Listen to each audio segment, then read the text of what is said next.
Hello students, I am Savita Gupta, language instructor. Welcome in learn with Savita. आज इस video में हम biology के एक पोर्शन सिम्बायोटिक रिलेशनशिप, इसको हम डायग्राम और उदाहरण सहित बहुत अच्छी तरह कवर करने वाले हैं. तो यहाँ आप देखिए कि इस पेज पर जो यहाँ पर लिखा हुआ है लर्न विद सविता, ये मेरे वेबसाइट का नाम है. आप गूगल या क्रोम पर जाकर लर्न विद सविता टाइप करिए, मेरा वेबसाइट खुल जाएगा. वहाँ पर आप जा कर के तरह तरह के एजुकेशनल वीडियो आप देख सकते हैं. तो सबसे पहले हम ओरिजिन देखेंगे. सिम्बायोसिस क्या है? सिम्बायोसिस एक ग्रीक लैंग्वेज का वर्ड है. यहाँ पे सिम मीन्स होता है विथ एंड बायोसिस मीन्स होता है लिविंग, मीन्स लिविंग विथ और लिविंग टुगेदर. ठीक है, ग्रीक भाषा का शब्द है और इसका अर्थ होता है लिविंग विथ या लिविंग टुगेदर. तो देखते हैं कि सिम्बायोसिस क्या होता है. A mutual beneficial interaction between two unlike organisms in which both the members mutually support each other. ठीक है, तो सिम्बायोसिस एक ऐसा रिलेशनशिप होता है, ठीक है, जो कि रिलेशनशिप भी कैसा म्यूचुअल बेनिफिशियल यानी लाभदायक, एक दूसरे को लाभ पहुंचाने वाला एक ऐसा रिलेशनशिप होता है दो असमान जीवों के बीच में, जिसमें दोनों ही असमान जीव एक दूसरे का सपोर्ट करते हैं, एक दूसरे से लाभ लेते हैं और एक दूसरे को लाभ पहुंचाते भी हैं. ठीक है, तो ये होता है सिम्बायोसिस. तो सिम्बायोसिस में जो सबसे पहला उदाहरण है वो है लाइकेन. ठीक है, लाइकेन बहुत ही इम्पॉर्टेंट है. ये इंडिविजुअली सिर्फ लाइकेन के नाम से भी एग्ज़ाम में पूछा जाता है कि right short note on lichen, है ना. लाइकेन के ऊपर कुछ शब्दों में टिप्पणी लिखिए. ठीक है, तो जैसा कि हम देखेंगे सिम्बायोसिस में कि algae and fungus living together for their mutual benefit called lichen. ठीक है, तो जैसा नाम बता रहा है लाइकेन, तो ये लाइकेन कोई सिंगल इंडिविजुअल नहीं है, बल्कि ये एल्गी और फंजाई का एसोसिएशन है. एल्गी और फंजाई दोनों साथ साथ रहते हैं और इनके इस गठजोड़ को ही लाइकेन कहते हैं. ठीक है, fungus provides water, mineral and shelter to algae. ठीक है, तो इस एसोसिएशन में जब दोनों एक दूसरे के साथ में रहते हैं तो कैसे फ़ायदा पहुंचाते हैं कि जो फंजाई है वो एल्गी को रहने की जगह देता है और साथ ही अवशोषित करके जल और मिनरल भी एल्गी को पहुंचाता है. Then algae provide food to fungus, और जो एल्गी है वो ऑर्गेनिक फूड बना करके देती है फंगस को. कैसे? Having chlorophyll, algae make organic food through the process of photosynthesis. क्योंकि एल्गी के पास क्या होता है, एल्गी के पास क्लोरोफिल होता है और वो क्लोरोफिल से फोटोसिंथेसिस के प्रोसेस के थ्रू ऑर्गेनिक फूड बनाती है और फंजाई के साथ शेयर करती है. तो दोनों की स्थितियां देखिए कि फंगस के पास पानी है लेकिन उसके पास फोटोसिंथेसिस की क्षमता नहीं है क्योंकि क्लोरोफिल नहीं है. एल्गी के पास क्लोरोफिल है लेकिन उसके पास पानी नहीं मिल रहा है कि वो फोटोसिंथेसिस कर सके. तो इस तरह दोनों म्यूचुअली एक साथ एक दूसरे का साथ निभाते हैं. फंजाई के पास रहने की जगह है, जल है, मिनरल है, पर ऑर्गेनिक फूड नहीं बना सकता है जो लाइफ प्रोसेस के लिए बहुत ज़रूरी है. इसी तरह एल्गी के पास क्लोरोफिल तो है लेकिन फोटोसिंथेसिस के लिए जल और मिनरल भी चाहिए. तो ये दोनों एक दूसरे को उनकी आवश्यक चीज़ें प्रोवाइड करते हैं और अपनी अपनी आवश्यकताओं की पूर्ति के लिए एक दूसरे के ऊपर निर्भर रहते हैं और एक दूसरे से फ़ायदा लेते हैं, है ना। एल्गी को जगह मिल जाता है रहने की, पानी मिल जाता है, और फंगस को ऑर्गेनिक फूड मिल जाता है। तो भाई ये तो प्रकृति है। प्रकृति का हर क्रिएचर जो है वो अपनी समस्या का हल खुद ढूंढ लेता है। नेक्स्ट जो सिम्बायोसिस का बहुत ही बढ़िया उदाहरण है वो है नाइट्रोजन फिक्सिंग बैक्टीरिया राइजोबियम, जो दलहनी पौधों की जड़ों की गांठों में पाया जाता है। ये अगेन एक बहुत ही इम्पॉर्टेंट पोर्शन है और हमेशा डायरेक्ट ये पूछा जाता है एग्ज़ाम में, ठीक है। तो देखिए, another example of symbiosis is the relationship between nitrogen fixing rhizobium bacteria and leguminous plants such as gram plants, peas, soybean, alpha, है ना। तो सहजीविता का ये दूसरा उदाहरण है, ठीक है, जो दलहनी पौधे जैसे चना, मटर, सोयाबीन वगैरह में पाए जाते हैं। तो अब देखिए, these bacteria live in the nodule of the roots of the plants of leguminous family, ठीक है। तो इन्हें साथ साथ रहने की आवश्यकता आखिर क्यों पड़ती है, वो हम देखते हैं कि ये जो राइजोबियम बैक्टीरिया है, ठीक है, जो राइजोबियम बैक्टीरिया है ये मिट्टी में सद्दूर फैला रहता है। जैसे ही दलहनी बीजों को बोया जाता है, वो स्प्राउट होते हैं, थोड़े बड़े होने लगते हैं, तो ये जो दलहनी पौधों की जो जड़ हैं ये क्या होती हैं, इनके जड़ों में से छोटे छोटे रूट हेयर्स निकलने लगते हैं, ठीक है। तो ये जो रूट हेयर्स हैं, इन देखिए यहाँ पर दिया हुआ है, ये रूट हेयर है, और इस रूट हेयर में ज़मीन के आसपास, जो इसके आसपास ज़मीन में जो बैक्टीरिया है, राइजोबियम है, वो इसके अंदर पहुंचना शुरू हो जाते हैं। जैसे ही वो इसके अंदर पहुंचते हैं, आप देखिए कि ये यहाँ से यहाँ तक पहुंच गए हैं, ये मल्टीप्लाई होने लगते हैं, अपनी संख्या को बढ़ाने लगते हैं और एक कॉलोनी बना लेते हैं। अंदर जाने की जगह नहीं, इसलिए बाहर से फूल जाते हैं।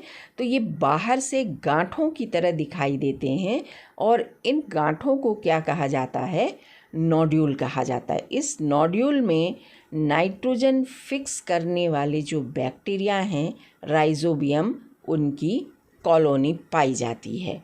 Okay, then plants of leguminous family need nitrogen for protein synthesis, ठीक है। तो ये क्यों पाए जाते हैं अंदर, क्योंकि जो लेग्यूमिनस फैमिली के पौधे होते हैं, इनको इनमें दालें उगती हैं, है ना, दलहनी होती हैं ये, और दालों का जो मेन इंग्रेडिएंट होता है प्रोटीन होता है, और प्रोटीन जिन इंडिविजुअल्स इकाई से बनता है उसमें मेन होता है नाइट्रोजन, ठीक है। तो there are lots of free nitrogen, लगभग 78% in atmosphere, but plants can not utilize them, ठीक है। तो अब आप देखिए कि आप कहेंगे कि हमारे तो वायुमंडल में लगभग 78% फ्री नाइट्रोजन है, ठीक है।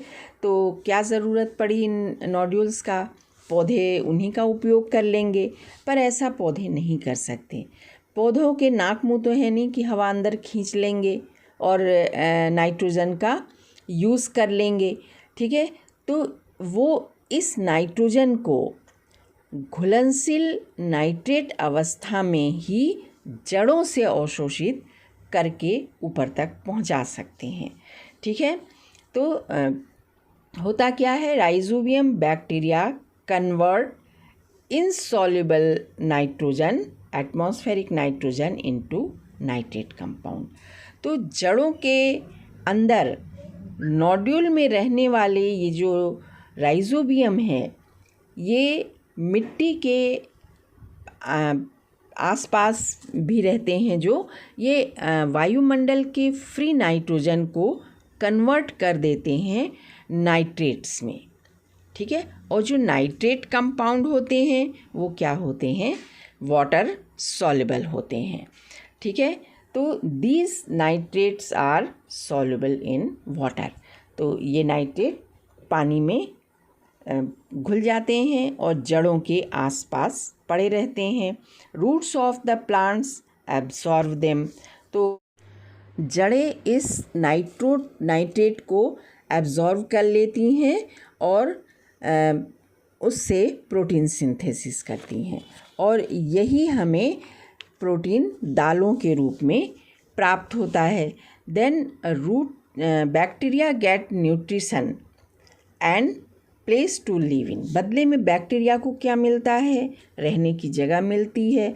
और पौधे जो प्रकाश संश्लेषण से ऑर्गेनिक फूड बना रहे हैं वो फूड भी उसको खाने को मिलता है, ठीक है। In this way both of the symbiont get benefit from each other. तो इस तरह हम देखते हैं कि जो नाइट्रोजन फिक्सिंग बैक्टीरिया है, ठीक है, ये वायुमंडल के फ्री नाइट्रोजन को जल में घुलनशील नाइट्रेट में बदल देता है, ठीक है, जिससे प्रोटीन सिंथेसिस होती है और हमें ये दाल के रूप में मिलते हैं। बदले में बैक्टीरिया को रहने की जगह मिलती है और फोटोसिंथेसिस द्वारा बना भोजन भी, ऑर्गेनिक फूड भी उसे खाने को मिलता है। तो इस तरह दोनों एक दूसरे के साथ फ्रेंडली रिलेशनशिप में अपना जीवन व्यतीत करते हैं, ठीक। तो सिम्बायोसिस का एक और उदाहरण है माइकोराइज़ा। ये भी बहुत इम्पॉर्टेंट है और इंडिविजुअली एग्ज़ाम में पूछा जाता है, ठीक है। तो माइकोराइज़ा जो है, इसमें हायर जो प्लांट्स होती हैं उसके साथ फंगस का क्या होता है, एसोसिएशन होता है।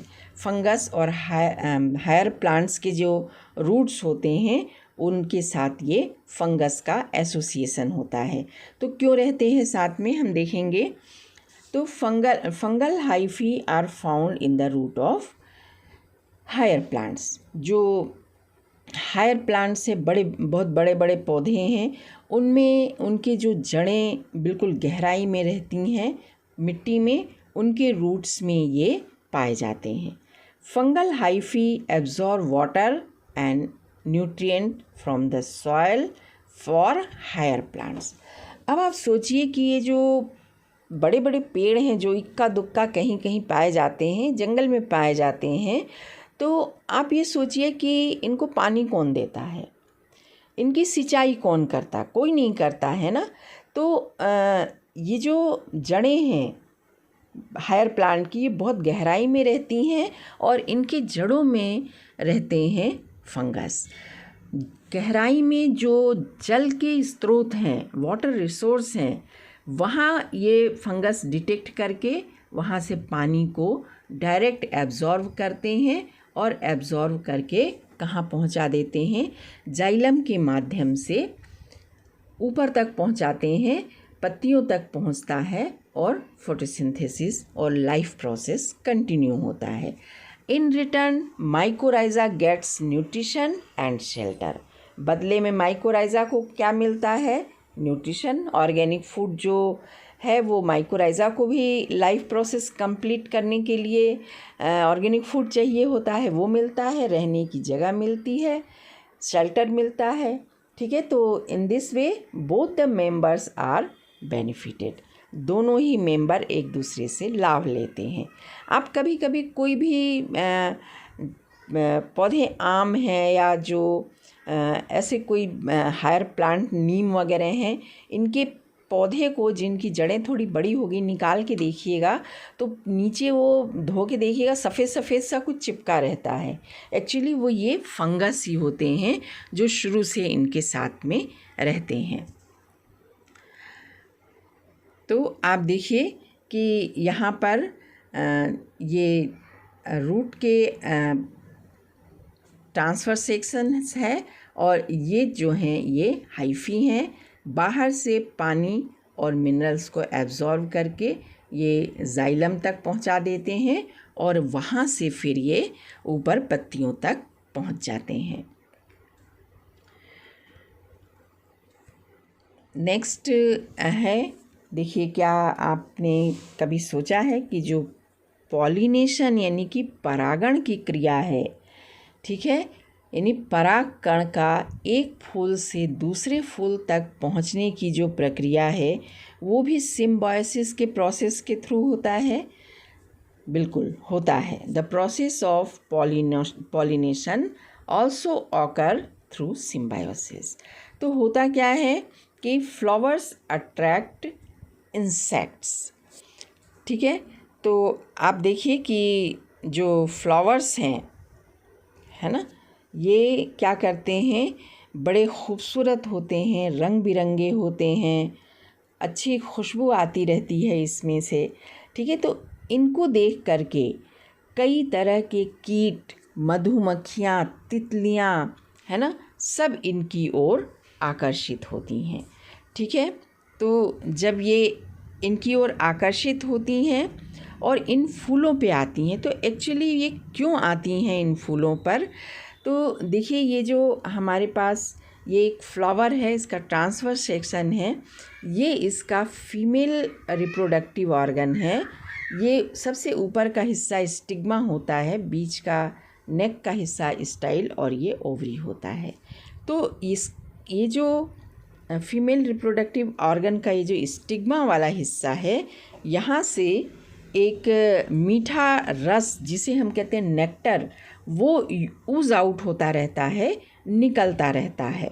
तो इसकी खुशबू और इसके मीठेपन से बहुत सारे जो इंसेक्ट्स हैं, बहुत सारे कीट हैं, बीज हैं, बटरफ्लाइज हैं, ये आकर्षित होती हैं और आकर्षित होकर के इस एनर्जी रिच ड्रिंक को पीने के लिए वो इसके पास आती हैं, ठीक है। तो the insects feed upon the sweet liquor. तो ये जो एनर्जी रिच स्वीट नेक्टर है, जिसे स्वीट लिकर कहा जाता है, इसको पीने के लिए ये कीट वगैरह इसके ऊपर आते हैं। Then pollen grains are scattered all over on the another stigma and petals। तो आप देखिए कि क्या होता है कि जब कीट या मधुमक्खी इसके ऊपर आते हैं इस नेक्टर को पीने के लिए, तो यहीं पास में मेल रिप्रोडक्टिव ऑर्गन होता है और उसमें लगे रहते हैं ये पॉलन, परागकोश लगे रहते हैं। जब वो इससे टकराते हैं उड़ते समय या इधर उधर मूव करते समय, तो ये परागकोश फट जाते हैं और इसमें से इस तरह धूल की तरह ढेर सारे परागकण निकल आते हैं और आसपास के जो पेटल हैं, यानी कि पंखुड़ियाँ हैं, उस पे फैल जाती हैं, कीटों के ऊपर बिखर जाते हैं ये, ठीक है। और जब तक वो इंसेक्ट उस नेक्टर को पीता है, ये परागकण उसके शरीर पर चिपक जाते हैं। उसके शरीर पर ही नहीं, उस फूल के पेटल्स पर, सेपल्स पर, सब जगह, स्टिग्मा पर, सब जगह वो फैल जाते हैं, ठीक है। फिर इसके बाद क्या होता है कि pollen grain stick on the lower part of belly and around the leg of the insects। आप देखिए कि जो परागकण होते हैं वो इन कीटों के पेट के निचले हिस्से पर, पंख पर, पैरों पर, सामने जो एंटीना लगा रहता है उसके ऊपर, पीठ पर, सब दूर क्या होता है, चिपक जाता है। आप ये देखिए कि ये कीट बुरी तरह लदा फंदा है पॉलन ग्रेन से, ठीक है। तो अब ये जो कीट है जब उड़ करके किसी दूसरे फूल के पास जाता है, मूव करता है या शरीर को झटकता है, तो अनजाने ही वो अपने शरीर पर लगा हुआ जो पॉलन ग्रेन है वो दूसरे फूल के ऊपर गिरा देता है। कुछ पॉलन ग्रेन स्टिग्मा के ऊपर, जो फीमेल रिप्रोडक्टिव ऑर्गन है वहाँ भी गिर जाता है ना, तो unknowingly these insects carry these pollen grain to another flowers. ठीक है, तो इस तरह जब pollen grain दूसरे फूल के स्टिग्मा पे पहुंचता है तो इस तरह से पॉलिनेशन होता है। ठीक है, तो ये जो पॉलिनेशन होता है, पॉलिनेशन के बाद फर्टिलाइजेशन होता है, फर्टिलाइजेशन से फल मिलता है, बीज बनते हैं, फल हम खाते हैं और बीज ये पौधे अपनी संख्या बढ़ाने के लिए करते हैं। देखिए इस तरह से ये पौधे हैं, ये फूल हैं और कीट हैं, और ये आकर के स्टिग्मा के ऊपर तक गया है और अपने पॉलन ग्रेन वहाँ पर गिरा देता है। तो इस तरह से जो नेचर है उसकी लाइफ साइकिल चलती रहती है। तो यहाँ पर भी हम देख रहे हैं कि जो इंसेक्ट्स हैं, जो तितलियाँ हैं, जो मधुमक्खियाँ हैं, वो और इन फूलों के बीच में एक सिम्बायोटिक रिलेशनशिप है। कीटों को खाने के लिए मीठा नेक्टर मिल रहा है, बदले में कीट पॉलिनेशन की क्रिया कर रहे हैं, पराग कणों को एक फूल से दूसरे फूल तक पहुंचा रहे हैं। ओके, नेक्स्ट हम देखेंगे कि सिम्बायोसिस का it's a type of mutualism, the symbiotic relationship between water buffalo and ox pecker. ये वाटर बफेलो एंड ये ox pecker is an example of two animals working together. ठीक है, तो सिम्बायोसिस का एक और म्यूचुअलिज्म के कैटेगरी में वर्किंग टुगेदर का एक एग्जाम्पल है, जिसमें वाटर बफेलो और ऑक्स पेकर एक साथ रहते हैं। ठीक है, देन आगे हम देखते हैं क्या होता है कि the ox pecker feeds on ticks. अब आपने देखा होगा कि जो चौपाए होते हैं जिन्हें चरवाहे जंगल में चराने के लिए ले जाते हैं, तो अक्सर आपने देखा होगा कि ये चौपाए जब बैठ करके जुगाली किया करते हैं तो कुछ पक्षी आते हैं और इनके पीठ के ऊपर बैठ जाते हैं। ठीक है, और ये जो चौपाए हैं वो इनको भगाते नहीं हैं। इसी तरह कुछ भैंसों को आपने देखा हो पानी में बड़े आराम से पड़ी रहती हैं, है ना, तो इनके ऊपर भी कुछ पक्षी आकर के बैठ जाते हैं और इधर उधर घूमा करते हैं। ये भैंस अपनी पूंछ मार के या सिर हिला करके उनको भगाते नहीं, बल्कि एंजॉय करते हैं। तो होता क्या है कि ये जो भैंस है या जो चौपाए हैं, इनकी चमड़ी पर एक छोटा सा कीट जिसे टिक कहते हैं वो चिपका रहता है ना। ये टिक कैसा होता है, आपने कुत्तों को देखा होगा ना कि उनके चमड़ी पर छोटे छोटे दाने दाने जैसे जीव चिपके रहते हैं, वही होते हैं टिक, जिसे हिंदी में किलनी या चिचड़ी भी कहते हैं। ठीक है, तो अब ये होता है कि जब ये जो चौपाए हैं पड़े रहते हैं, तो ये जो ऑक्स पेकर है ये इनके पीठ पर घूमता फिरता हुआ क्या करता है कि इन टिक्स को निकाल करके खाता रहता है। तो इस तरह से ये एक सिम्बायोटिक रिलेशनशिप कर रहे हैं कि जो ऑक्स पेकर है उसे पेट भरने के लिए टिक्स मिल जा रहा है खाने को, और जो चौपाए हैं इनके शरीर से ये टिक्स जो हैं वो हट जा रहे हैं। नतीजा ये होता है कि इनकी चमड़ी साफ़ सुथरी हो जाती है और किसी भी प्रकार के पैरासिटिक इन्फेक्शन से दूर हो जाती है और कोई भी बीमारी इनको नहीं होती है। तो इस तरह ऑक्स पेकर और जो चौपाए हैं वो भी एक सिम्बायोटिक रिलेशनशिप में रहते हैं। चलिए नेक्स्ट हम आते हैं कि a type of mutualism, the symbiotic relationship between crocodile and a plover bird is an example of animals working together. तो आप देखिए कि बहुत ही ख़तरनाक सा जानवर है। ठीक है, तो ये देखिए ये क्या है, आप सब परिचित होंगे इससे, क्रोकोडाइल है। और आप देखिए कि ये मुंह खोल करके बैठा हुआ है और इसके मुंह के अंदर एक बर्ड है। ठीक है, तो ये जो बर्ड है और ये जो क्रोकोडाइल, इस बर्ड को प्लोवर बर्ड बोलते हैं। तो ये दोनों भी वर्किंग टुगेदर का सिम्बायोसिस कैटेगरी में म्यूचुअलिज्म का एक बहुत अच्छा एग्जाम्पल होते हैं। तो हम देखेंगे आगे क्या होता है कि आप ये देखिए कि the plover bird moves inside the crocodile mouse. जब शिकार करने के बाद जो क्रोकोडाइल होता है ये धूप सेकने के लिए पानी से बाहर आ कर के पड़ा रहता है, लेकिन पड़े पड़े वो धीरे से क्या करता है, मुंह खोल देता है। ठीक है, और ये जो प्लोवर बर्ड है ये इस क्रोकोडाइल के मुंह में चली जाती है। उसके दांत के ऊपर कभी इधर फुदकती है, कभी उधर फुदकती है, कभी इधर जाती है, कभी उधर जाती है। ठीक है, तो क्या होता है, the crocodile doesn't eat the bird but keeps the mouth open.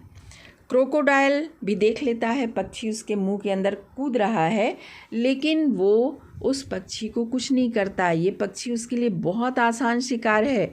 मुंह बंद किया और गप से अंदर, पर वो कुछ नहीं करता है, वो मुंह खोल करके एज इट इज़ पड़ा रहता है। तो क्यों ऐसा करता है? The bird gets its meal from the meat stuck in the gap of crocodile teeth. तो होता ये है कि जब क्रोकोडाइल ने कोई शिकार खाया होता है तो मांसाहारी जीव है ना, तो मांस के छोटे छोटे टुकड़े उसके दांतों के गैप के बीच में फंस गए होते हैं, और ये जो प्लोवर बर्ड है वो उन्हीं मांस के टुकड़ों को उसके दांतों के गैप से निकाल करके खाता रहता है। ठीक है, तो उसको तो खाने के लिए, प्लोवर बर्ड को खाने के लिए, पेट भरने के लिए मांस के टुकड़े मिल गए। In return the crocodile get relief from the pain and all sorts of infection. ठीक है, सोचिए ज़रा कि ये मांस के टुकड़े अगर दांत में फंसे रह जाते हैं तो ये सड़ जाते हैं। सड़ने के बाद क्या होता है, क्रोकोडाइल को पेन होता, उसको इन्फेक्शन होती, उसको बीमारी लग जाती है ना। तो प्लोवर बर्ड को तो खाने को मांस मिल गया, क्रोकोडाइल को क्या मिल रहा है कि उस मांस के सड़न के कारण जो पेन होने वाला था, इन्फेक्शन होने वाला था, बीमारी होने वाली थी, उस सब से इस क्रोकोडाइल को छुटकारा मिल गया। So when the crocodile needs its mouth clean he keeps his jaws open and wait for the plover bird's help. तो क्रोकोडाइल जब भी शिकार करता है ना, एक बार शिकार कर लेता फिर थोड़े दिन नहीं करता है, डाइजेस्ट होने के लिए रखा रहता है।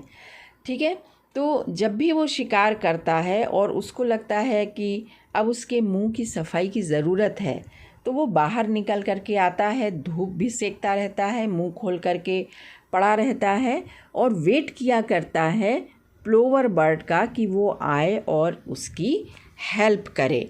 ठीक है, तो अब आप देखिए कि इन this way both the members work together and benefited from this association। तो इस तरह से दोनों जो मेंबर हैं, क्रोकोडाइल है और प्लोवर बर्ड है, दोनों एक दूसरे के साथ में एक दूसरे के काम आ रहे हैं और अपना अपना फ़ायदा भी ले रहे हैं। So students, this is all about, not all you can say, but it is about symbiosis. कुछ उदाहरण भी दिए हैं, जिसमें कुछ उदाहरण जैसे माइकोराइज़ा का है, नाइट्रोजन फिक्सिंग बैक्टीरिया का है, लाइकेन का है, ये तो बहुत ही इम्पॉर्टेंट है। तो होप कि आपको ये वीडियो अच्छी लगी होगी। लाइक करिए, कमेंट करिए और बताइए कि आपको वीडियो कैसी लगी। Thank you, thanks for watching the video.